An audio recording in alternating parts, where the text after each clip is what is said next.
bom, ao vivo, às 20 horas, ao vivo, para conversar com o Dr. Flávio Barros.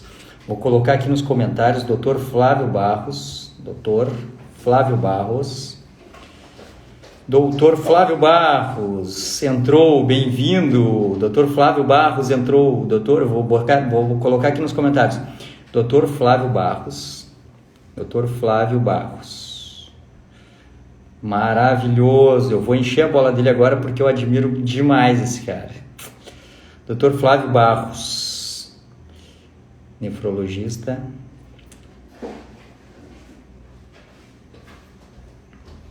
Qualidade de vida. Nós vamos falar coisa hoje que nós vamos tocar na ferida que a gente precisa tocar. Qualidade de vida. Qualidade de vida. Antes de chamar esse cara para entrar, qualidade de vida. Dr. Flávio Barros, nefrologista. Qualidade de vida. Antes da gente começar, eu quero falar assim, ó, hoje eu passei o dia inteiro pensando nessa nossa live. E eu sou um cara assim, eu sou um ex-cirurgião, né? Eu brinco que eu sou um ex-cirurgião, já não atuo mais como cirurgião.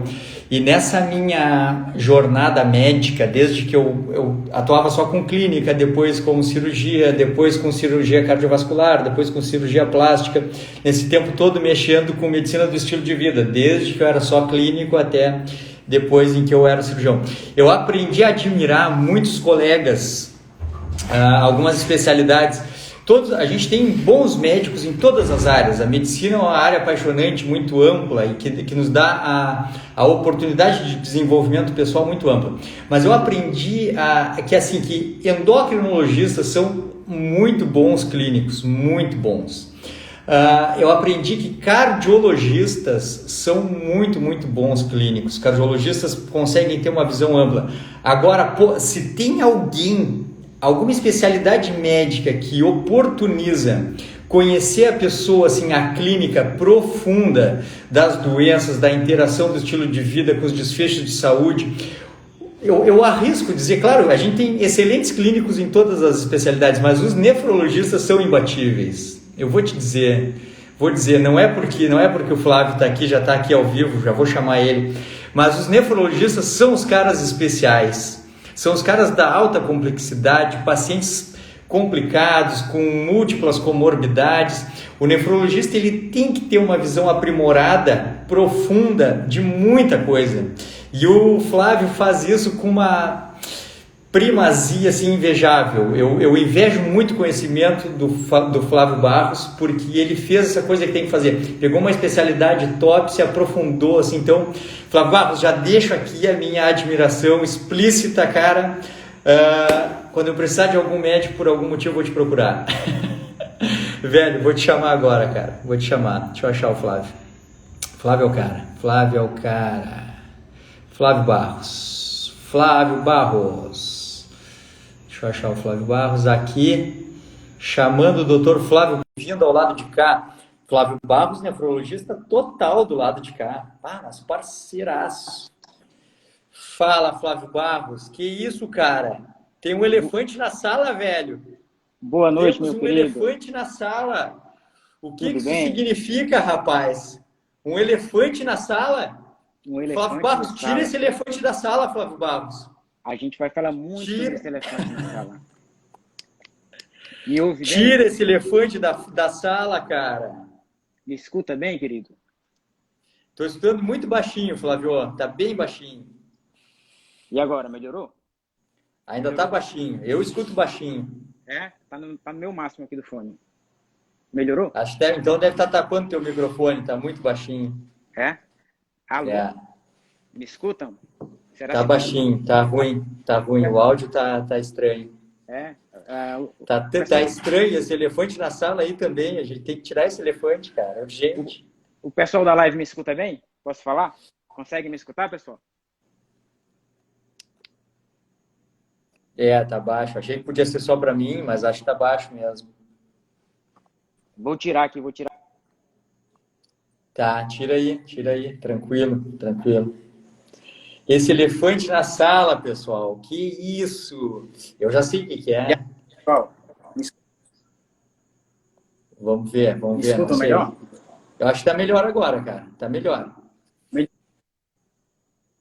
Bacana. Sempre um prazer falar contigo, Marcelo. É sempre uma honra receber o teu convite para falar para o teu público, que tem uma qualidade de conhecimento absurda, uma mente muito trabalhada para mudança de estilo de vida. E eu tenho muita alegria em me dirigir a esse público e em falar coisas que a nossa experiência nos permite. Porque eu gostaria muito que as pessoas pudessem ter acesso a minha memória, a tudo que eu vi ao longo dos 10 anos de nefrologia e, em especial, ao último ano de pandemia. Eu gostaria que as pessoas observassem o que a gente vive no dia a dia para que conseguissem ter mais subsídios, para que consigam mudar o seu estilo de vida e, consequentemente, evitar desfechos mais à frente, como diabetes, como infarto, como um AVC, essas coisas do nosso dia a dia que a gente tanto vê e tanto quer evitar, e o esforço que a gente faz é hercúleo para tentar evitar esse tipo de desfecho. E ao longo desses anos, Marcelo, uma coisa que eu fui observando é que muitas das vezes nós, enquanto sociedade, a gente vai tendo um elefante da sala da nossa própria saúde e a gente vai criando e a gente vai alimentando esse elefante desde quando a gente é criança, com a nossa alimentação, com o nosso estilo de vida, muitas vezes influenciado por nossos pais, por uma alimentação errada, por um estilo de vida muito ruim, baseado em muito trabalho, em falta de atividade física, em uma ausência de um bem-estar familiar, e isso se transforma mais à frente em doenças como diabetes, como pressão alta, e com esse corre-corre da nossa sociedade atual, que a gente tem uma sociedade atual que é desenhada para a doença. A gente não tem uma sociedade atual que é desenhada para a saúde. A gente tem um modelo de vida que é desenhado para a doença. Se você seguir tudo que o nosso estilo de vida, que a mídia propaga, que a maioria da propaganda informa, vai ser, se a gente tiver uma predisposição genética, a gente vai ativar essa via e com certeza a gente vai ter doença mais à frente. Então, o que eu costumo ver ao longo desses anos, e isso me deu mais certeza ainda ao longo dessa pandemia, no último ano que eu tive, e ainda estou trabalhando no fronte de batalha e vendo tanta gente grave, é que não adianta você tomar medicações caríssimas, utilizar os melhores tratamentos, escolher os melhores médicos, se você não tratar a raiz do seu problema. Não adianta você utilizar o melhor tratamento se você não tirar o elefante da sala da tua saúde. Não adianta você procrastinar e não tomar um start de mudança, da mudança da tua saúde. Você tem que abrir os olhos para diabetes, para pressão alta, para obesidade, para a tua alimentação, para o teu sono, para o teu manejo de estresse, para que você consiga ter melhores resultados, usar menos remédio e, com isso, ter melhores desfechos de saúde.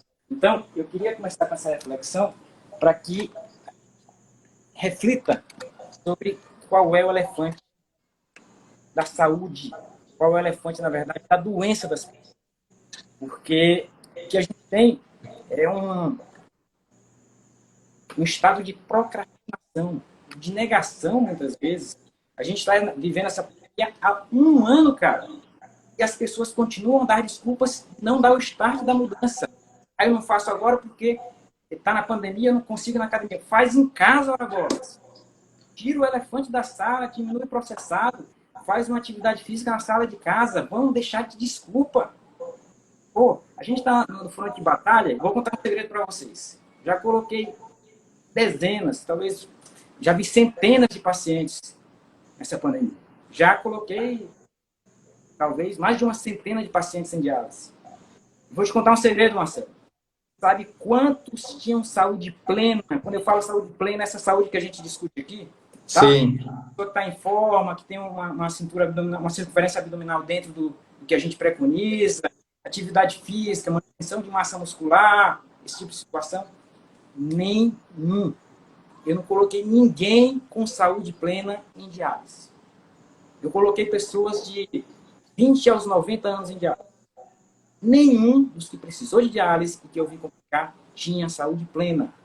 Todos estavam acima do peso, ou tinham uma diabetes, uma pressão alta, já eram amputados com lesão de órgão-alvo, já eram renais crônicos, alguns eram pacientes oncológicos. Mas a mensagem que eu quero deixar é: a grande maioria desses pacientes que estavam ali naquela situação, sofrendo e fazendo a sua vida, não foi por azar, não foi por destino, foi por uma escolha do estilo de vida. E muitas das vezes, infelizmente, não eram culpados. Porque a pessoa não é culpada. A pessoa vai sendo levada por... Sim. E quando acorda, a gente consegue muitas das vezes... Eu acho que assim, Flávio, nós temos uma missão importante e ao mesmo tempo ela é assim de muita responsabilidade e triste ao mesmo tempo, né? Porque assim, ó, eu não tenho dúvida, a gente já tinha conversado nos bastidores, não tenho dúvida de que o grande elefante na sala é o jeito que as pessoas vivem o dia a dia de maneira despretensiosa. Foi esse jeito de viver que culminou com uma quantidade tão gigante de mortes. Assim, não foi a questão do vírus em si. O vírus foi a última, foi o dominó que deflagrou todo o resto. Mas a gente tem que falar com sinceridade e abertura de que as mortes elas não foram causadas pelo vírus. Elas foram causadas por conta de o vírus alcançar um organismo que não tinha reserva funcional para sobreviver à infecção. Isso tem que ser falado, porque a gente está vendo todo dia uma preocupação exacerbada não, é justificada. Só que o elefante continua na sala. Esse é que é o problema que a gente tem que conversar. O elefante continua ali. Então, quando tu vem me dizer assim que, poxa vida, sempre no final a pessoa acabou em diálise, acabou em intubação prolongada e acabou com desfecho duro de morte, por exemplo, essa pessoa ela foi o hospedeiro, antes de ser hospedeiro do vírus, ela foi o hospedeiro das doenças crônicas que poderia ter sido evitado. E quando tu fala em procrastinação, tu me enche o peito de vontade de gritar, porque a gente está falando todo dia aqui na internet, todo dia. A hora é agora. Levanta agora, faz alguma coisa em casa agora, vê a próxima coisa que tu vai comer, presta atenção na vida.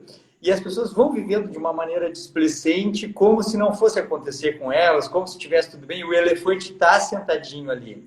O nosso papel, então, eu tenho dito isso que tu disseste agora por último, que a culpa não foi nossa, porque a gente foi levado pela cultura, pela parte assim inconsciente do coletivo, de achar que as coisas são normais, a gente foi vivendo assim. Então a gente não teve culpa, mas a gente tem responsabilidade por sair daqui. Isso a gente tem. A gente pode não ter culpa, assim como eu me lembro que tu estava acima do peso, eu estava acima do peso, a gente já contou a nossa história. A gente não teve culpa de ter chegado ali, mas a gente precisou assumir a responsabilidade de sair dali. Então, o que a gente está falando aqui para as pessoas é que o elefante existe, mas no momento que a gente olha e enxerga o elefante, a culpa pode não ser nossa do elefante estar ali, mas a responsabilidade é nossa de tirar dali. O único ponto de partida somos nós. Sou eu, sou você, é quem nos escuta. A única pessoa que pode dar o start nesse processo são essas pessoas. Claro que ter uma ajuda especializada, muitas vezes de um médico, de um nutricionista, de um educador físico, pode fazer muita diferença. Esse é um calcanhar de Aquiles, porque muitos profissionais da saúde não têm esse feeling de orientar. Sim. Mas os profissionais de saúde entendem que é reflexo da nossa sociedade e a maioria de nós não sabe cuidar nem da nossa própria saúde. E isso eu falo com muita tranquilidade, porque nós já estivemos desse lado. Claro. Eu e o Marcelo também, a gente já chegou o momento que a gente já era médico, a gente já tinha o sucesso na profissão, mas a gente não sabia nem cuidar de nós mesmos. Eu sabia tratar doenças agudas, o paciente se tirava a saúde do prego das pessoas, mas eu não conseguia minimizar danos, e a gente evitasse danos mais à frente. O Marcelo era muito bom cirurgião já, mas também não tinha esse lado da prevenção, que é o mais importante, acredito eu, quando a gente fala em políticas coletivas, em políticas... Tem uma coisa, cara, que ela precisa, assim, para entender o que a gente está falando agora, já precisa ter um certo grau de maturidade, assim, de ter despertado para ter uma vida mais legal, uma vida com propósito, uma vida mais feliz. Porque a pessoa que realmente está vivendo uma vida sem propósito, ela até nem se preocupa tanto com a saúde, porque a própria vida dela não faz tanto sentido, então ela não se preocupa tanto assim com a morte, né? Mas tem uma outra coisa que precisa de ainda mais maturidade, certamente, Mas como tu disseste, assim, eu acho que o nosso público já tem capacidade de ir além. Quer entender assim, ó, o comportamento despretensioso de quando as pessoas vivem sem se preocupar com o futuro, sem se preocupar se vão ter saúde ou não, não impacta somente nelas. A gente fala assim que a responsabilidade é da pessoa, a pessoa tem que decidir sair disso. Só que a pessoa que está ainda na dúvida se vai tomar a decisão de mudar de vida, ela tem que entender que a decisão dela de não fazer nada não impacta só na vida dela. Porque ela ou é pai e mãe de alguém, ou ela é filha de alguém, ou ela usa o sistema de saúde, seja público ou privado, e a sua decisão displicente de não cuidar da própria saúde impacta em cascata primeiro em quem está na volta dela, seja pelas limitações que ela desenvolve, seja pelo exemplo que ela dá e perpetua um comportamento condicionado inconsciente à sua volta por uma atitude displicente, ou seja, por sobrecarregar realmente o sistema de saúde por conta de uma decisão inconsequente. Então, para o nosso público que é diferenciado, a responsabilidade é muito grande, porque a gente está acordando para uma possibilidade que eu acho que é o nosso papel, cara. É modificável, é modificável, é modificável. Cara, eu fiz agora uma semana, eu fiz um evento essa semana com 3 aulas falando sobre emagrecimento, tudo dizendo, pessoal, é modificável. A gente consegue sair do sobrepeso, sair da obesidade, sair das doenças crônicas. Isso estava sendo empurrado com a barriga como se fosse inevitável, a gente ia vivendo assim. Nós temos que acordar, olhar para o elefante, tomar a decisão e entender que não é só por nós, é pelos outros. Tu imagina quantos pacientes tu não perdeu, Flávio, por não ter a condição adequada de atendimento por conta de um sistema falido, por conta de atitudes displicentes por décadas. Olha que coisa louca. Coisa louca. A gente vê muito isso hoje em dia. Ah, não usar máscara é um ato de irresponsabilidade, não pensa no próximo. Ora bolas, se você não se cuida, é diabético tipo 2, está acima do peso, está usando o serviço de saúde, não que essa pessoa seja culpada, mas o que eu quero dizer é o seguinte, essa pessoa ela tem uma parcela de participação no sistema de saúde. O sistema de saúde que a gente tem no Brasil, o sistema público, pessoal, não dá conta de atender a todos que precisam de forma plena. Ponto. Houve uma melhora, uma interiorização dos profissionais, a gente vem melhorando essa questão, mas a gente ainda vem num sistema de saúde baseado em hospital com pronto-socorro. A gente não tem uma Olha aqui, Flávio, tem uma outra coisa importante que eu acho que a gente pode trazer para quem está nos vendo, nos escutando, que é o seguinte. Quando a gente decide, por exemplo, ó, estamos eu e tu agora, quase 150 pessoas ao vivo, vamos dizer que alguma pessoa está em dúvida se toma uma atitude ou não para mudar de vida. E essa pessoa decide, por nos escutar falar, que ela vai tirar esse elefante da sala e ela vai começar agora a planejar melhor suas atitudes para ter desfechos melhores. No momento em que essa pessoa decide fazer isso, ela já começa a ter benefício. No momento em que ela organiza a rotina alimentar, no momento em que ela organiza o ambiente de casa, no momento em que ela decide praticar um exercício físico, no momento em que até mesmo ela decide procurar um médico para adequar seus tratamentos que vinham sendo mal manejados ao longo do tempo, o organismo responde muito rápido. Eu não sei se tu certamente tem muito mais argumentos do que eu, porque tu vê já lá no final. Mas eu que pego no começo, eu pego o paciente ambulatorial. Eu pego ele antes de ir para ti. Quando ele cai para ti lá, é que todos nós já falhamos, né? Daí acabou chegando lá para ti.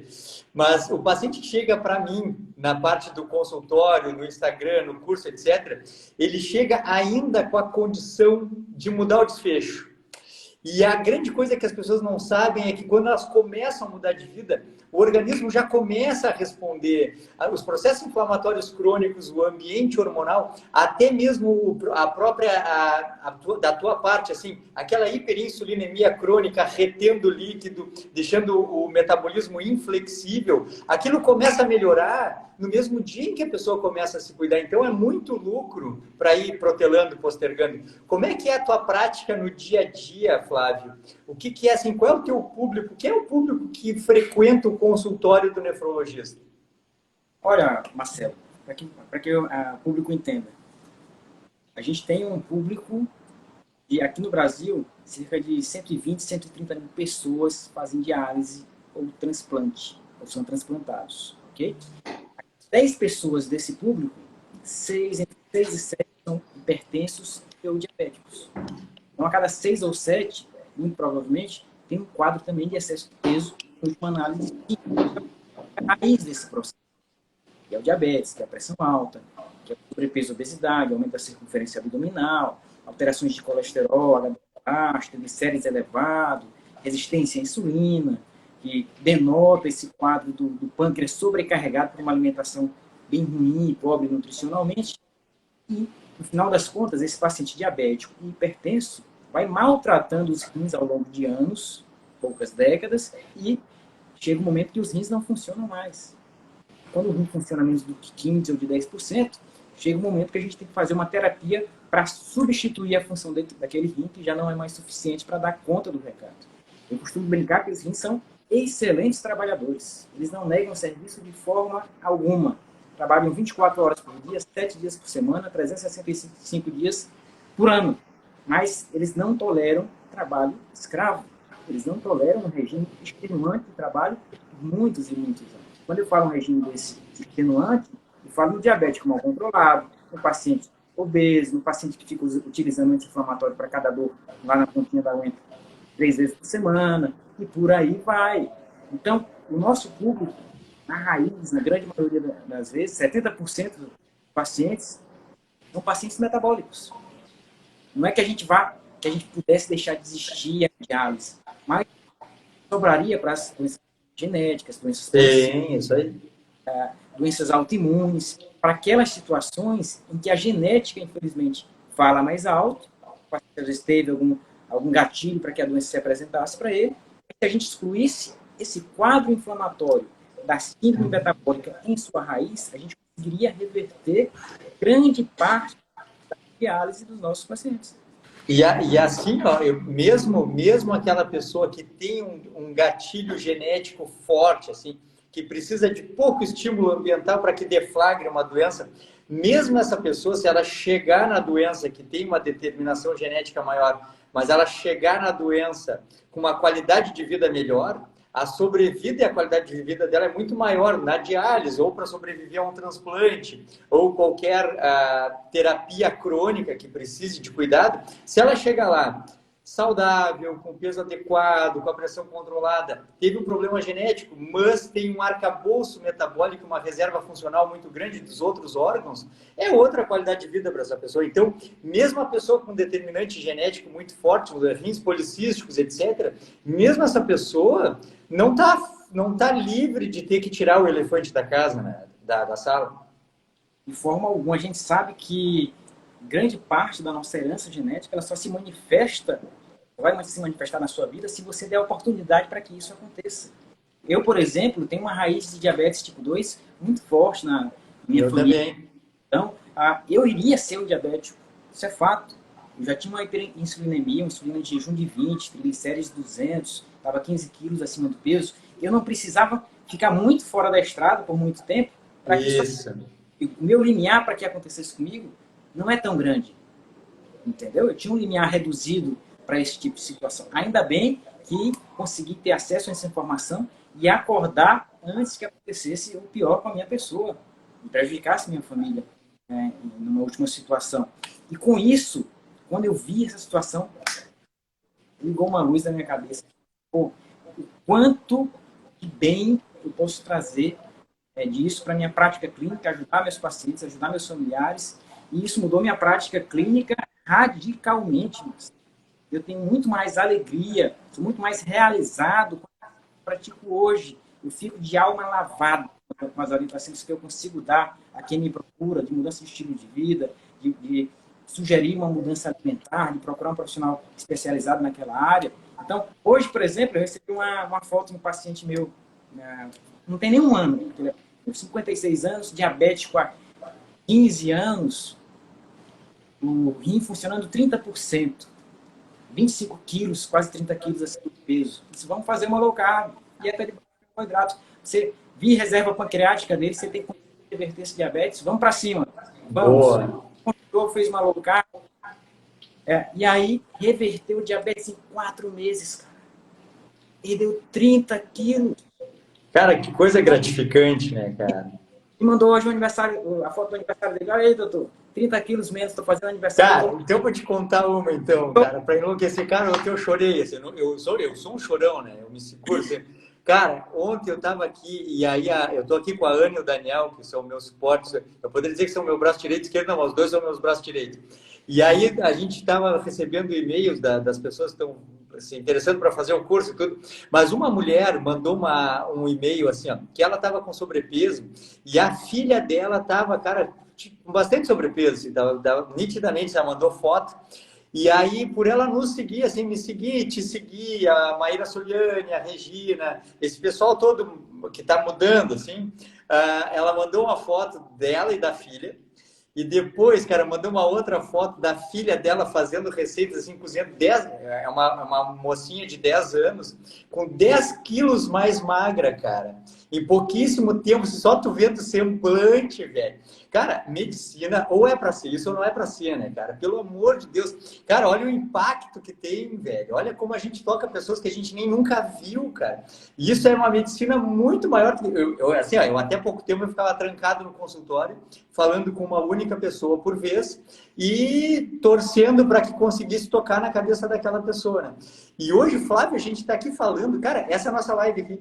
Talvez alguém daqui 3, 4 meses nos mande uma foto e diga: olha, eu estava ao vivo assistindo vocês falar do Dr. Flávio Barros, muito louco, ele iniciou uma live com um elefante na sala, mas eu decidi tirar o elefante da sala e estou agora 15 quilos mais leve. Já pensou, cara? Incrível, né? O start daquela pessoa pode ter sido hoje. E isso pra gente é muito bacana. Claro, cara, claro. Hoje eu coloquei no canal do Telegram que eu mantenho ali que hoje eu passei, trabalhei um monte hoje é feriado aqui, né? Mas trabalhei o dia inteiro com os assuntos do consultório que ficaram para trás, fiquei fazendo prescrições, solicitações de exames, colocando o consultório em dia. E aí eu estou mudando o sistema de funcionamento do meu consultório e tem 3 arquivos diferentes, assim, um arquivo para solicitação de exames, um arquivo para renovação de medicações crônicas e um outro arquivo para suplementações ou para orientações de estilo de vida, assim, com relação a sono, alimentação, etc. E, cara, assim, ó, o de solicitação de exames é um arquivinho bem pequenininho. O de renovação de doenças, metformina, losartan, etc., bem pequenininho. E, cara, o arquivo do estilo de vida, das suplementações, cara, é gigante. Assim. Para eu achar informação é enorme, cara. E aí, o que eu me dei conta? Que, na verdade, com aquele arquivo ali da mudança do estilo de vida, das suplementações, da alimentação e tudo mais, cara, eu resolvo praticamente tudo do meu consultório. E aí sobra alguma coisa ali, alguma medicação que tem que ajustar e uma solicitação de exames de acompanhamento, porque tudo se resolve no arquivo do estilo de vida. Vê se não é a materialização da nossa live de hoje. Cara, o segredo não está nas outras caixinhas, está na caixinha de lá. Isso, o efeito benéfico pesa muito mais no estilo de vida do que do lado medicamentoso. A gente não é aqui contra remédio, pelo amor de Deus. São muito benéficos em determinadas situações, sempre precisaremos deles e utilizamos deles com muita frequência todos os dias. Mas o que a gente quer dizer é que você vai ter um impacto muito mais importante quando você atua na raiz desse processo. Claro, eu te diria assim, ó, eu antes de despertar para esse lado de cá da medicina, porque tem a minha brincadeira, eu acho que tu sabe, né, Flávio Barros, do lado de lá e o lado de cá, que tem um lado da vida lá que antes da gente acordar, que estava mais massificado, alienado, que eu digo que a gente só trabalhava, pagava a conta, não tinha nenhuma qualidade de vida, nem interesse nisso, era o lado de lá, e a gente cruzou o muro para o lado de cá, onde a gente é quente, a gente tem desejo pela vida, a gente quer ajudar as pessoas a mudar o mundo. Então, o lado de cá, essa coisa louca, viva, quente, o lado de lá, uma coisa mais alienada. Mas quando eu estava do lado de lá, praticando a medicina do lado de lá, eu estudava muita farmacologia e muito psicofarmacologia, antidepressivos, ansiolíticos, tudo. Eu estudava muito psiquiatria e muita farmacologia. E hoje, cara, estando do lado de cá e entendendo essa interface, então, entre o que a gente muda do jeito de viver e como é que o organismo se adapta e responde a isso, eu uso toda, e tu faz a mesma coisa, eu já vi tu falar isso, a gente usa toda aquela informação da farmacologia e da patologia lá para aqui conseguir tirar os remédios que lá a gente só aumentava. Lá a gente aumentava. E aqui a gente consegue manejar, diminuir a dose, otimizar o tratamento. Eventualmente, um paciente polimedicado, a gente consegue, com alguma medicação, ter um efeito muito melhor. Então, não é que a gente não gosta de medicação, é que a gente entende que elas têm que ser adequadas ao estilo de vida e não substituir o estilo de vida. Que é insubstituível, mas que é vendido como se fosse substituir algumas vezes. Claro. Eu não sei se tu viu eu comentar, Flávio. Cara, que teve uma vez assim, eu me revoltei, cara. Eu já me mudei 6 vezes de consultório, acho. Num dos consultórios que eu estava, eu recebia, na época, representante de medicação. Hoje em dia eu não recebo mais da indústria farmacêutica, não recebo mais. Mas na época eu recebia, e aí teve uma propaganda de uma marca de pioglitazona, tá? De um antidiabético oral para resistência à insulina, pioglitazona. E essa marca de pioglitazona, a propaganda era um surfista numa praia segurando uma prancha. Só que se tu olhava aquele cenário, assim, a prancha era uma bolacha, aquelas bolachas de maisena, era a prancha. A areia era açúcar. E o mar, o branco, as ondas do mar, o branco era merengue. E a ideia era assim, ó, se tu tomares essa medicação, tu pode ficar tranquilo e comer as coisas que tu gosta, tá tudo bem. Então, vendendo aquela ideia de que a medicação ela é capaz de substituir uma mudança de estilo de vida. Olha que coisa assim, ó, como a indústria pega pesado, né, cara? Absurdo. Gente, imagine uma coisa. Há 150 anos atrás, 170 anos atrás, diabetes tipo 2 era uma doença rara. Rara. Isso era encontrado em grandes hospitais, era motivo de estudo. Percebam em que lugar nós nos enfiamos nos últimos 70 anos com a Revolução Industrial e snacks e essa comida de 3 em 3 horas que não alimenta, pessoal. Muito pouco nutritiva, uma relação proteína-energia baixíssima. E aí hoje a gente tem a aversão à proteína, a aversão à comida de verdade, a aversão à carne vermelha. Que coisa, Marcelo, onde nós estamos, meu querido? Cara, eu com 24 anos, eu já era quase teu paciente já, Flávio. Eu com 24 anos eu estava tomando losartan, estava tomando hidroclorotiazida, metformina. E, cara, assim, com 24 anos, um jovem, o cara tá com sobrepeso, diabético, com 24 anos, cara. Isso aqui não, literalmente assim, ó, isso era praticamente inexistente há 24 anos atrás. Quando eu nasci na época, lá agora eu tô chegando nos 40, né? Agora já tô mais avançado. Mas lá nos 24 anos, quando eu tava naquela condição, cara, na época que eu nasci já não existia assim, com 10, 12, 13 anos, crianças com sobrepeso, com diabetes. Hoje, o meu foco eu não atendo assim tanta criança, mas eventualmente a filha ou o filho de uma paciente minha acaba levando o familiar. Hoje eu vejo no consultório crianças com 10, 11 anos com mais de 100 quilos. Cara, isso nem eu nem tu vimos isso na nossa juventude, não tinha. Isso é de 10 anos para cá que a gente consegue. Porque a indústria, cara, a indústria alimentícia, a televisão, a mídia, ela conseguiu fazer uma proeza, que é conseguiu fazer uma criança de 10 anos ficar obesa. Porque isso não é uma coisa fácil de se fazer. Tu precisa induzir essa criança a não praticar nenhum exercício, a ficar viciada em comida ruim, tirar o paladar dela de comidas boas, transformar ela numa criança com um desenvolvimento cultural aquém dos seus pais na mesma idade. Hoje as crianças têm um desenvolvimento para jogar, para ver vídeos muito bom, mas de maturidade, de domínio das próprias cognições, muito mais baixa. A criança de hoje é muito mais mimada e mais dependente dos pais do que a geração antiga. Então a mídia conseguiu fazer uma geração de crianças que com 10 anos é muito mais dependente dos pais, tem muito menos desenvolvimento intelectual e está diabética e obesa. Cara, uma façanha. Com certeza. Tô levando minha filha para a escola. Esse é o primeiro ano da minha filha na escola. Vai fazer 3 anos agora, no meio do ano. E ela, geralmente aqui em casa, toma café e não lancha no período da manhã e vai almoçar. Ok? Minha filha tem uma alimentação maravilhosa, tem um viés carnívoro muito bacana, adora churrasco, adora um bacon. Ah, que legal, velho. E aí, agora na escola, Marcelo, olha que coisa interessante. Tá levando um lanchinho na escola, conforme o protocolo lá. Chega na hora do almoço em casa, tá sem fome. Você perceba, quando ela entrou no ritmo de outras crianças, com o lanche no meio da manhã, ela chega na hora do almoço já sem fome. Provavelmente muitas dessas crianças estão na escolinha, tomam um café, lancham de manhã, fazem o almoço. O que é que eu quero dizer? Comem diversas vezes ao dia, o famoso de 3 em 3 horas, e esse hábito vai se tornando rotina ao longo dos anos. Cara, tu olha, depois que tu tiver um tempo, Flávio, se tu tiver um tempo, tu olha nos stories, eu vou até salvar aquela sequência de stories num destaque. O pessoal estava me pedindo, eu vou salvar a sequência de histórias que eu fiz agora há pouco no destaque da minha saga, porque na época lá eu tomava todas aquelas medicações, eu tomava atenolol também, tomava beta-bloqueador, porque eu tinha um ataque arritmia, uma taquicardia atrial paroxística episódica, e usava atenolol para controlar. E, cara, com doses crescentes, e aquilo sempre, taquicardia em salvas ali. E eu contei toda, eu fiz ali, ó, sei lá, acho que tem uns 10, 12 histórias contando a saga, assim.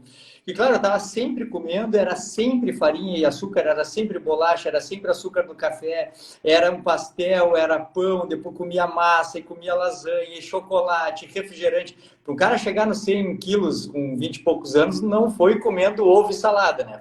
Com certeza não foi. Então, para eu chegar lá perto dos meus 100 quilos, cara, era só assim, era o dia inteiro beliscando. E coisa que a gente nem se dá conta, porque tu come uma bala, come uma bala de goma, come um house, uma pastilha daquelas, bota açúcar no café, é o dia inteiro.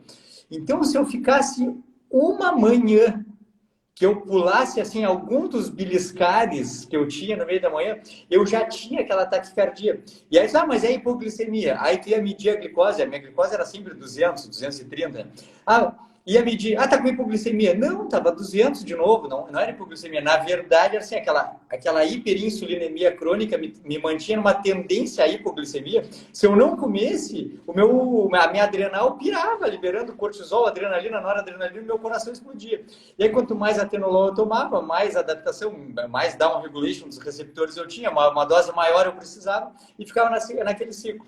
Até que apareceu low carb, comida natural de processamento mínimo, um aumento da densidade nutricional, redução da fome, redução da frequência alimentar, já tem uma frequência alimentar menor, com um total menor de carboidratos. O que aconteceu, cara? Acabou, nunca mais. Perdi 23 quilos, a glicemia despencou, a triglicerídeo despencou, a pressão despencou, nunca mais tive taquicardia. Cara, em 2 meses e meio não parei de tomar todas as medicações, não precisei nunca mais. Provavelmente, se tivesse precisado, seria tudo muito menos, seria menos dose, tudo, mas eu, como tu disseste, assim, conseguimos ser despertados a tempo e não fiquei com sequela nenhuma, não fiquei com problema nenhum, a não ser o mesmo que tu disseste, Flávio Barros. Eu digo para os pacientes hoje assim, ó, eu tenho um 38 carregado, apontado na nuca. E o que esse 38 fica esperando ver? Ele fica esperando ver se o elefante vai voltar para a sala ou não vai. Porque eu já sei que eu tenho a genética, eu já sei que eu tenho o gatilho. Eu já sei que depende de mim adoecer de novo ou não. Tá tudo pronto, eu sou o mesmo Marcelo de sempre. A grande coisa é que hoje meu comportamento é diferente, mas o 38 está apontado aqui. Basta eu trazer de volta o elefante para a sala e volta a estaca zero. Você tinha um elefante pequeno, não deixou ele crescer, não deixou ele crescer e ficar grandão assim, ó. Então, você agiu na hora, uma hora muito bacana. Claro que sempre é hora da gente agir e reduzir desfechos em qualquer momento que você estiver dessa estrada. Mas o quanto antes, claro que os resultados tendem a ser mais benéficos, que vai ter uma estrada mais longa a percorrer mais adiante. Você falou num ponto aí muito importante, Marcelo, que é de densidade nutricional. E eu queria fazer uma parte com relação à questão de proteínas. E eu, como nefrologista, recebo dúvidas demais a respeito de, Flávio, proteína faz mal para o rim, proteína lesa os rins. E eu costumo dizer o seguinte, olha, se proteína lesasse os rins, a gente não estaria aqui para contar a história. Porque a gente é descendente de homem das cavernas que não tinha o supermercado na esquina, não tinha biscoito nem padaria para se alimentar. Eles eram caçadores, coletores, praticavam jejum e aqui e acolá beliscavam uma fruta. Então, eles tinham como base caça, eles tinham como base carnes, eles tinham como base peixes. É isso que eles comiam.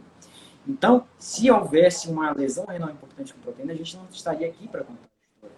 Ok? O que acontece é o seguinte, quando os rins funcionam menos, eles têm uma capacidade de lidar com o metabolismo das proteínas de modo deficitário. Então, quando os rins funcionam especialmente abaixo de 50, e mais importante ainda, abaixo de 30%, aí a gente tem que ter algum cuidado com a ingesta de proteína. Você ia comentar? Eu ia te comentar que tem uma fala minha que eu tô te pedindo uma consultoria agora para tu ajustar essa minha fala e melhorá-la.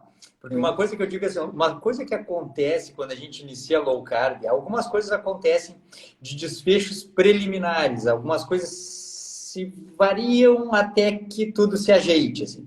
E uma das coisas que eventualmente acontece é que a pessoa tinha um exame ali de 2, 3 anos atrás e aparecia uma ureia, por exemplo, no valor de 29, vou chutar assim, 29. E a pessoa começou a implementar low carb, ficou desconfiada, com medo, assim, não sei se o que eu estou fazendo está certo, perdeu 10 quilos, mas foi lá, fez um exame e a ureia deu 40. Era 29 e deu 40. E essa pessoa falou assim, não, eu não vou poder fazer isso, porque olha aqui, ó, piorou muito, meu exame piorou muito. Aí o que eu digo para ela assim, tá, mas me conta uma coisa, a tua pressão como é que tá? Minha pressão despencou, eu tive que parar de tomar o remédio da pressão. Tá, a tua creatinina como é que tá no exame? Não, minha creatinina nunca alterou, ela sempre foi normal. Então, e o teu exame de urina? Meu exame de urina é muito bom também, tá tudo bem, não tem perda de proteína na urina? Não, nunca teve, não teve nada. Tá, o que alterou foi que a ureia subiu um pouquinho, subiu... Mas tu tá comendo uma comida mais nutritiva, tem um pouco mais de proteína, e esse é um desfecho preliminar. Qual é a importância? Então eu vou fazer assim, qual é a importância de uma ureia de 29 subir para 40, doutor Flávio Barros? Num paciente não dialítico, num paciente com função renal normal. Nenhuma importância, apenas a mudança do número, apenas um número isolado, não nos traduz processo de doença, um desfecho substituto sem significância clínica nenhuma, tá ok? A gente se preocupa com ureia, pessoal, quando a ureia está 70, 80, 100, 200, 300, né? E com uma creatina que acompanha esse processo de elevação da ureia também. Então, isso não nos traduz nenhuma preocupação nesse sentido. Então, a gente fica muito tranquilo com esse tipo de situação, entendeu, Marcelo? O que acontece é que a gente foi levado até pela questão da influência da indústria farmacêutica a tratar cada vez mais números e não olhar para o paciente. Se o número está piorando, a gente fica apavorado, muitas das vezes a gente olha o paciente está na... Isso. Então, às vezes o paciente está lá, está numa low carb, o ácido úrico subiu de 6 para 7. Vem cá, tu teve dor na ponta do pé, teve crise de gota? Se tiver, me conta. Me conta que a gente vê o que é que faz. Não teve nada. Um ácido úrico elevado, de 7,5, 8, sem nenhuma quadro de crise de gota, não tem nada e não há necessidade de tratar. E, inclusive, a gente teve aí ensaios clínicos recentes, Marcelo, que por muitos anos a gente, como nefrologista, tendeu a tratar ácido úrico assintomático pensando em preservar a função renal e agora mostrou. Você baixou o ácido úrico de 8 para 5, sem nenhuma diferença. Sim. Maravilhoso. Com esse medo absurdo do ácido úrico. Se você não tem apresentação clínica de gota, uma situação desse tipo... Até porque o cara tem gota, né? O cara tem gota, ele tem gota com ácido úrico de 4. Tem ácido úrico baixo, tem apresentação clínica da gota. Então, o exame do ácido úrico não é um preditor para nada, a não ser um preditor de inflamação crônica na síndrome metabólica, porque como preditor de gota, a gota é uma doença, nós nem estamos falando disso, mas a gota é uma doença de precipitação de cristais de ácido úrico dentro da articulação, que tem pouquíssima correlação com a quantidade de ácido úrico circulante no sangue. É uma coisa completamente diferente, assim. Mas o que eu me lembrei de te falar é porque uma seguidora que está assistindo aqui, a Daia.mac, ela perguntou assim, ó, e quanto ao desaparecimento dos cálculos com o novo hábito alimentar? E eu tenho uma para te contar engraçadíssima não, seria cômico se não fosse trágico, mas assim, ó, a dona Sabrina, a famosa dona Sabrina, minha mulher, tá sempre nas lives aqui. Ela, quando eu conheci ela, tanto eu quanto ela, quanto as famílias, ninguém cuidava da saúde. Eu era o pior de todos da vida, com certeza era eu. E a dona Sabrina, ela nasceu com agenesia renal unilateral, ela só tem o rim direito, ela não tem o rim esquerdo. E tanto ela quanto o pai dela tem os 2 rins, mas o pai dela tinha e eventualmente tem ainda cálculos renais com cólicas renais frequentes. E a dona Sabrina, que nasceu com um rim só, tinha cálculos renais com cólicas renais frequentes naquele rim único. Então, imagina, olha o perigo, né, que já tem uma reserva funcional 50% já determinado geneticamente de ter nascido sem ela, um rim vicariante aumentado, e tinha cálculos renais que produziam cólica renal, então, hidronefrose eventual, pô, um perigo, né? O que aconteceu? O que aconteceu é que quando eu despertei, quando eu acordei para isso tudo, tanto eu perdi bastante peso, quanto ela perdeu bastante peso, e o que aconteceu foi assim, Flávio. Não é que as crises da dona Sabrina diminuíram, ela nunca mais teve. Não é que ela tinha muitos cálculos renais e que depois diminuiu. Ela nunca mais teve. Cara, a gente fez a mudança de estilo de vida há 11 anos. Há 11 anos. Não é que ela vinha tendo frequentemente, assim, ó. Eu me lembro quando a gente ia no pronto atendimento lá para fazer medicação na veia. Eu não era nem médico ainda. Para mim foi uma surpresa quando eu vi que aquela cólica era nefroletíase, era pedra nos rins. Cara, no momento em que eu cheguei em casa, esvaziei a despensa, saiu óleo, saiu farinha, saiu açúcar, saiu processados, saiu pão, saiu bolacha, saiu massa. Cara, não é que diminuiu, ela nunca mais teve crise. É uma coisa enlouquecedora, assim, nunca mais, Flávio. Na minha prática, o que a gente vê, o que a gente vê também nos estudos científicos? A gente vê uma associação muito forte do aparecimento de pedras nos rins, dos cálculos renais, associado à síndrome metabólica. Okay? Claro que a gente tem diversas causas hereditárias, faz uma investigação metabólica do indivíduo e a gente avalia se aquele organismo tem alguma predisposição. Às vezes o paciente tem um estilo de vida maravilhoso e pode ter o cálculo. Claro. Predisposição genética, hereditariedade e tudo mais. Agora, mas que tem manejo adequado também, né, Flávio? Tem manejo adequado, a gente consegue utilizar algumas medicações. Nesse caso, a água, a gente pede que seja terapêutica. A gente prescreve, olha, beba 3, 4 litros de água, produza tanto de urina no mínimo por dia. Porque nesse caso faz a diferença para diminuir o seu estado. E outra situação, tem duas situações importantes que a gente pede para o paciente beber mais água do que a sede permite. Rins policísticos e cálculos renais. De restante, pessoal, vamos seguir nossa sede de modo muito tranquilo, a não ser os idosos que já têm esse mecanismo da sede com um funcionamento irregular, digamos assim. Mas voltando aqui ao assunto, a grande maioria dos pacientes que nos procuram no consultório por cálculo renal, a gente vê como apenas uma faceta da síndrome metabólica, que tanto a gente comenta. Okay? Muitas das vezes eu não acho nenhuma predisposição importante no organismo daquela pessoa. Porque, por exemplo, algumas vezes, alguns casos isolados, o paciente tem um problema na paratireoide, que trabalha com o metabolismo do cálcio do sangue. Então, quando essa paratireoide funciona demais, tira muito cálcio do osso, o cálcio vai ser eliminado na urina, e a gente tem a formação dos cálculos renais por conta desse processo. E aí, qual é a solução? Operar a paratireoide para resolver aquela hiperfunção da paratireoide. Mas na extensa maioria das vezes, é um paciente com síndrome metabólica, inflamado, tendendo a ter uma resistência à insulina, e muitas das vezes eu coloco ele na mesa. Querido, já tentou isso, já tentou aquilo, não está dando certo, já teve diversas crises, tenta uma mudança de estilo de vida, faz uma dieta de processamento mínimo, vamos tentar uma low carb para tentar reduzir esse peso.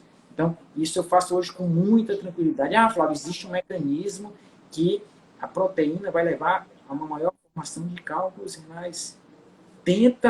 Vamos tentar. Esse mecanismo a gente fica com medo, mas não é um mecanismo muito incipiente para nos dar essa certeza de que a proteína faz mal em relação à formação de cálculos renais. Se fosse dessa forma, a turma low carb da carnívora estaria repleta de cálculos renais. A gente teria visto um boom, né, cara? Teria dado um boom. E nunca atendi um paciente bem low carb e procurar por conta de cálculos renais. Então a gente indica com muita tranquilidade nesse tipo de situação. Eu vou te dizer assim, ó, como eu te disse, 2011 foi quando eu abri o meu consultório para essa medicina, foi 2011. E agora eu vou te dizer assim, olha, eu vou te dizer com um certo grau de certeza, porque as coisas que são mais raras e mais chamativas a gente grava, né? Eu não vi nesses 10 anos que vai se completar agora de consultório de estilo de vida, eu não vi uma condição nova associada, ligada, assim, associada, vamos dizer associada, porque eu não vou ter feito um estudo clínico, mas eu não vi uma condição de um paciente meu que ficou determinado, não, foi porque tu consumiu agora carnes, ovos e saladas, foi por causa disso que tu agravou aquela situação, ou tu criou uma doença, que apareceu uma doença que não apareceria, e foi porque tu agora come carnes, ovos e saladas. Eu nunca vi isso. Eu nunca vi. Eu posso ter visto, assim, um paciente que era hipertenso e aí melhorou vários aspectos, mas a hipertensão não melhorou. Ou, eventualmente, vamos criar um exemplo, melhorou tudo, mas a hipertensão piorou. Diz, olha, tu depois que tu tá fazendo essa modalidade de rotina alimentar, de estilo de vida, a tua hipertensão piorou. Daí eu diria assim, tá, e os outros pacientes desse mesmo tempo, eles todos melhoraram? Os que não mudaram nada de estilo de vida? Então vai falar que o nosso paciente piorou, tá, mas e os outros pacientes que pioraram também? Bom, mas então como é que nós vamos dizer que foi porque mudou o estilo de vida? Então a gente viu uma melhora muito, muito grande e eventualmente algum desfecho preliminar, como tu mesmo disse, algum desfecho substituto, alguma coisa que não determina e que nem pode ser ligada diretamente a uma mudança que é tão benéfica em todos os outros aspectos, né? Sem dúvida. Com relação ao cálculo renal, me tive uma lembrança agora, que a gente tem ensaio clínico randomizado comparando um grupo em low fat, baixa gordura, e outro em low carb. E com relação a cálculo de vesícula biliar, aquele grupo da low fat, que tem medo da gordura natural dos alimentos, teve maior formação de cálculos biliares. Por quê, pessoal? A bile está lá para digerir gordura. Mas eu já disse, esse é um estudo injusto, né, Flávio? Aí você vai lá, evita gordura a todo custo, tua bile fica lá parada na bile e aumenta a formação de cálculos. Pô, na minha visão de ex-cirurgião, cara, de cirurgião aposentado, esse é um estudo injusto. Esse é um estudo tão fajuto, assim, tão entre aspas fajuto, quanto aquele Diet Fits que testou a questão assim, do nível de processamento, da quantidade de carboidratos para diabetes. Poxa, é óbvio que uma dieta com menos carboidrato ela tem que ser superior no manejo do diabetes, porque a gênese do diabetes tipo 2 está no excedente de carboidrato.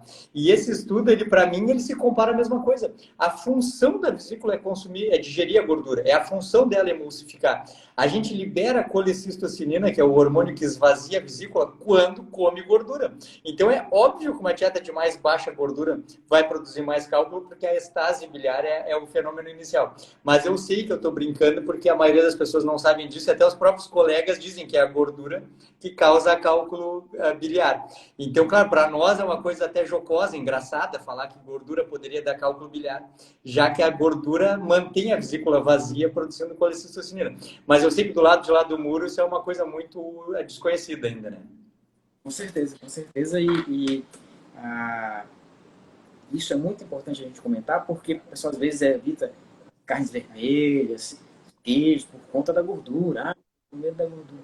Gente, é uma gordura natural vindo da comida de verdade, vinda da comida de verdade. A proteína tem poder de saciedade importantíssimo. Outro conceito importante que eu acho que vale a pena a gente compartilhar são as necessidades que o nosso organismo tem, diários, tanto de calorias quanto um alvo proteico.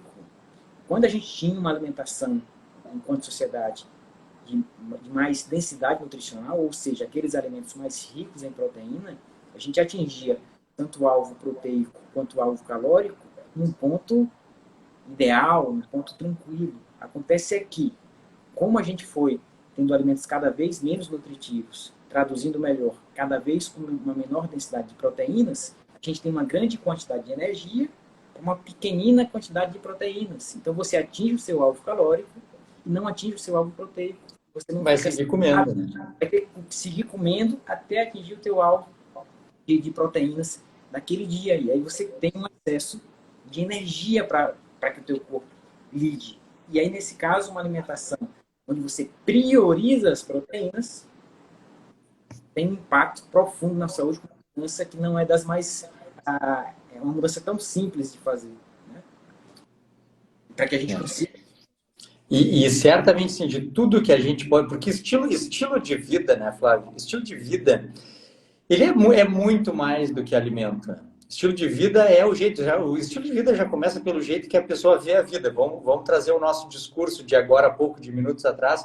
O prazer que a gente tem na profissão, a satisfação que a gente tem em ajudar, a sensação que a gente tem quando levanta de manhã e sabe que a nossa função é ajudar as pessoas, isso já é estilo de vida, quando a gente tem um propósito, já tem um motivo para estar vivo. Estilo de vida é muito mais do que comer. É a questão do exercício físico, do ciclo circadiano, do manejo do estresse, do convívio social, é muita coisa. Mas nada se iguala à rotina alimentar como impacto biológico nos desfechos de saúde. Por isso que assim, ó, tá tudo indo mal na vida, tá tudo indo mal. Então tá, claro, tem que arrumar tudo, a gente tem que ter uma vida maravilhosa, tem que arrumar tudo. Mas enquanto tá tudo mais ou menos, se tiver que focar em alguma coisa, não come comida ruim, não bebe, não começa a te matar pela boca, porque o resto todo soma. Mas o que determina desfecho é a rotina alimentar. O que altera o ambiente metabólico é a rotina alimentar. O que vai produzir obesidade, diabetes tipo 2, hipertensão, na maioria dos casos, é uma rotina alimentar inadequada. Então, por isso que a gente foca tanto e por isso que cirurgião tem que falar de alimento, nefrologista tem que falar de alimento, endócrino tem que falar de alimento, nutricionista tem que falar de alimento, educador físico tem que falar de alimento. Por quê? Porque nós temos uma população que está morrendo. Ela não está morrendo só porque ela está estressada, ela não está morrendo porque ela está dormindo mal. Ela está dormindo porque ela está morrendo porque ela se alimenta mal da hora que acorda até a hora que dorme. Sem dúvida, a alimentação, concordo contigo, é o principal pilar desse quebra-cabeça. Não há dúvida, eu concordo em gênero, número e grau contigo, e isso traduz a importância da gente divulgar esse tipo de informação. O que acontece é que, muitas das vezes, aquela pessoa não tem um propósito de vida, não é feliz no trabalho, não é feliz no convívio familiar, dos amigos, dos sonhos, e com isso tem uma questão mental fragilizada e acaba por substituir a felicidade desses pontos da vida com comida. Gente, quando você olhar um prato de comida, ele não é um parque de diversões. Se você imaginar que comida é parque de diversão, você está no lugar completamente errado. A comida ela tem uma função biológica, nutrir o teu corpo da melhor forma possível. Ah, Flávio, você está dizendo que não deve ter prazer com a comida? Eu não falei isso. Mas o papel principal da comida é nutrir o nosso corpo da melhor forma possível. Não é parque de diversões como a gente pode imaginar em qualquer prateleira. Cara, perfeito. Assim, tem uma coisa que eu falo, que é uma coisa que assim, ó, primeiro que a gente tem que entender, Flávio, e eu e tu, eu sei que a gente leva muito isso em consideração.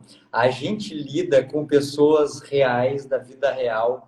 É a trabalhadora, o trabalhador, é o colega médico, mas a gente lida com pessoas reais. A gente não lida com as pessoas dos estudos, com as pessoas dos livros, da parte de uma descrição de um caso clínico raro. A gente lida com as pessoas do dia a dia, que a gente encontra na rua. Eu vejo quando tu vai... Cara, eu fico feliz da vida quando eu vejo que tu vai lá entregar a tua porção de proteína lá naquele lugar que sempre vai lá. Acho maravilhoso. A gente lida com pessoas reais. E na vida real, claro que a pessoa tem frustrações, claro que a pessoa tem fases da vida em que as coisas não vão bem. As pessoas reais têm fases da vida em que estão insatisfeitas com os relacionamentos, etc. Então, é compreensível que alguns momentos são mais difíceis que outros momentos. E é compreensível que, eventualmente, uma pessoa não consiga ter a mesma performance porque não está tão bem. Somos humanos, está tudo bem, dá para entender essas coisas. O que a gente não pode aceitar é a perpetuação desse comportamento ou a interpretação desse comportamento como o normal. Por isso que eu tenho dito para os pacientes assim, ó, você tem dificuldade de controlar uma rotina alimentar mais saudável.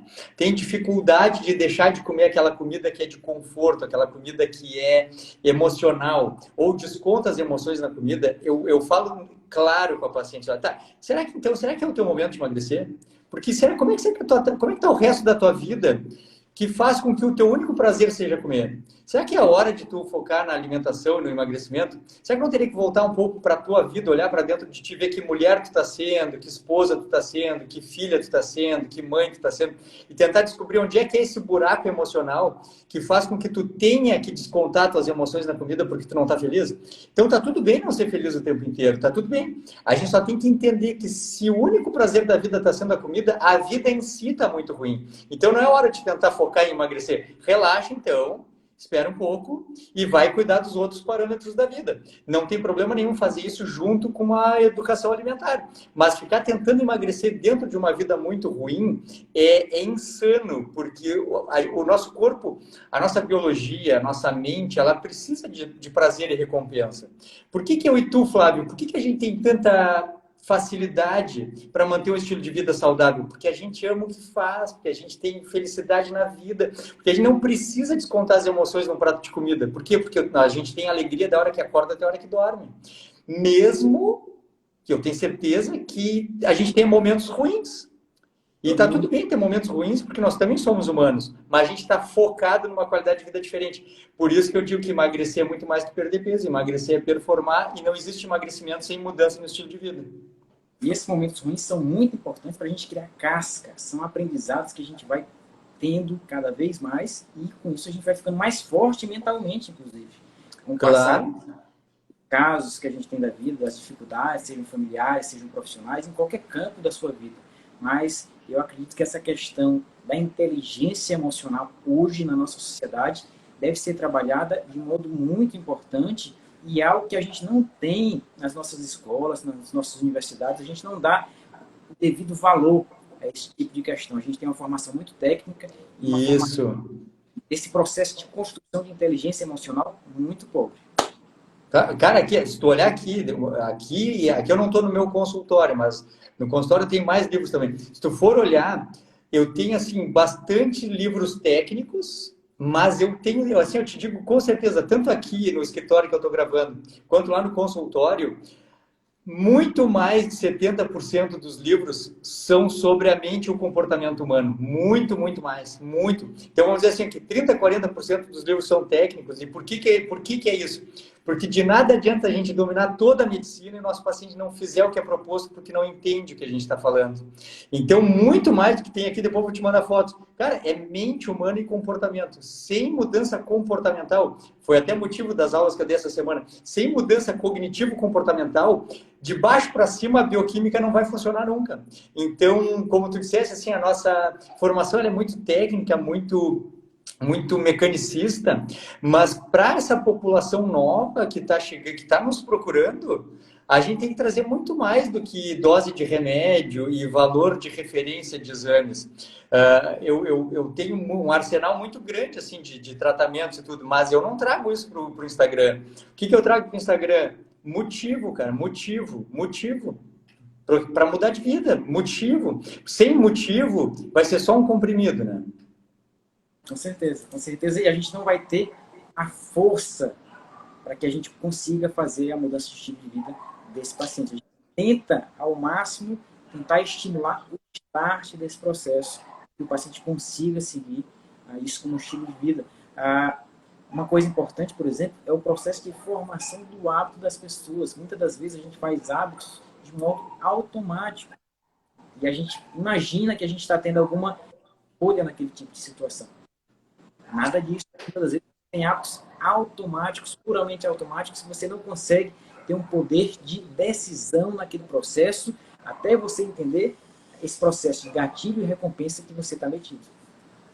A maior parte das nossas atitudes são inconscientes, né? Por isso que eu sou teu fã, Flávio Barros. Por isso que eu falei no começo, tu estava ao vivo quando eu cheguei, quando tu chegou aqui, tu escutou. Sou teu fã, cara. Nefrologista é imbatível. Ainda tu pega um cara que gosta de estudar, interessado. Cara, para mim é sempre um prazer. Me deixa aqui, eu vou deixar essa live salva, com certeza. Me deixa aqui o teu recado final sobre o elefante na sala, cara, sobre o que a gente tem que fazer para mudar de vida. Cara, esse ano foi um ano, tá sendo um ano muito difícil, sabe, Marcelo? Porque a gente na nefrologia, a gente vê muitas pessoas com uma saúde debilitada. Não é novidade nesses 10 anos que eu estou na medicina como nefrologista, digamos assim. Mas essa pandemia veio para consolidar, terminar de construir um muro muito forte a respeito desse conceito de que nossa saúde enquanto sociedade está na UTI. Está na UTI porque as pessoas têm cada vez menos saúde de verdade. As pessoas estão cada vez mais inflamadas, obesas, hipertensas, diabéticas. A gente tem uma população hoje no Brasil acima de 50% de pessoas com sobrepeso. Então a gente está na esteira dos norte-americanos, que é o país mais obeso do mundo. Nossa, mãe. principal pilar, a gente falou bem na live de hoje, a alimentação. E eu te digo que eu fico muito chocado, muito, me chama muito a atenção a situação que os pacientes chegam aos hospitais, numa situação calamitosa, numa situação de anos e anos de um estilo de vida ruim, e muitas das vezes não sabem nem que o seu rim está funcionando mal. Muitas das vezes eu tenho um primeiro contato com aquele paciente e eu tenho que dizer de bate pronto, e olha, para aquela 20, teu rim não funciona mais, tua vida mudou a partir de hoje, porque você vai ter que fazer uma diálise, vai ter que fazer um transplante. E as pessoas me olham com um olhar espantado, assustado, porque não esperavam aquele tipo de situação, aquela surpresa negativa, digamos assim. Então, o que a gente tenta esclarecer é que a doença renal crônica é uma situação muito importante. Cerca de 10% da população mundial tem algum grau de doença renal crônica e apenas cerca de 30% dessas pessoas têm essa informação. O rim tem um grande problema pelo fato da doença renal crônica ser extremamente silenciosa. Só vai chamar a atenção daquele paciente quando os rins funcionam 30, 20 ou até mesmo 10% da sua capacidade. Aí o paciente e até lá ele estava vivendo uma vida como se não houvesse problema nenhum, né? Nenhum. Então o paciente fica nauseado, gosto metálico na boca, perde o apetite, fica anêmico, pode ficar com prurito, alguma coceira. Então que chama a atenção do estilo de vida dele. Então o que a gente tenta fazer, que eu tento fazer na minha prática, é divulgar ao máximo essa informação para que esse paciente, nesse caminhar, venha mais cedo mim ou para outro profissional nesse Brasil. Cara, tu falou um negócio agora, não sei se te deu conta, cara. Tu falou um negócio mágico agora, Flávio. Tu falou um negócio, eu acho que nem te deu conta, cara. Faz um negócio mágico, cara. Olha aqui, ó, e eu já vou estender o que tu acabou de focar. Tu me deu um insight muito louco, porque tu falou um negócio maravilhoso agora. Quem não muda o estilo de vida agora, vai ter que mudar o estilo de vida depois. Olha o que tu falou, cara. O cara que vai ficar com insuficiência renal, ele chegou em ti, e ele agora tá com insuficiência renal. Esse cara, ele agora, a vida dele vai deixar de ser como era antes. Só que agora ele não tem mais escolha. Agora vai deixar de ser como era antes, cara. Esse cara vai começar a ter que fazer tratamentos muito mais complexos, vai ficar dependente ou na espera de um transplante, ou etc. Coisas da tua realidade que tu domina mais. Mas esse cara, ele vai chegar em ti num ponto em que ele vai ser outra pessoa. O que a gente está propondo nessa live é fazer isso 10 anos antes. Fazer antes, deixar de ser quem é e se transformar numa outra pessoa, viver uma outra vida, uma década antes. Para quê? Para fazer uma vida diferente, baseada na saúde, não baseada na doença. Que eram as coisas que eu sempre falo, se as pessoas não... Eu fiz uma live, acho que faz umas 3 semanas, sobre dinheiro, e as pessoas dizem, não, mas eu não tenho dinheiro. A pessoa que não tem dinheiro para cuidar da saúde vai ter que ter para cuidar da doença. E a pessoa que tem um plano de saúde, ela não tem um plano de saúde, não paga um plano de saúde para ter um bom convívio com a saúde. Ela tem um plano de saúde para ter um bom convívio com a doença, para ir para o hospital, para ser operada, para ter tratamento médico, fazer exames. Então, o dinheiro gasto com plano de saúde ou o dinheiro gasto com estilo de vida ruim não é para um bom convívio com saúde, é para um bom convívio com doença. E é bem o que tu falou, cara. O pessoal, quem não se cuida, vai ter que mudar o estilo de vida. Só que vai ser para conviver com a doença. O que eu e tu estamos fazendo aqui, e todos os nossos colegas, é trazer essa certeza de que a vida vai ter que mudar em algum momento. Então, que seja antes e para o bom convívio com a saúde, não para o bom convívio com a doença. Maravilhoso, cara. Pô. Acreditem, se vocês não mudarem o estilo de vida, você tem uma grande chance da vida mudar para pior na próxima esquina. Acreditem. E acreditem em vocês. Vocês têm um potencial de mudança, de querer, de poder, de fazer que só você consegue descobrir.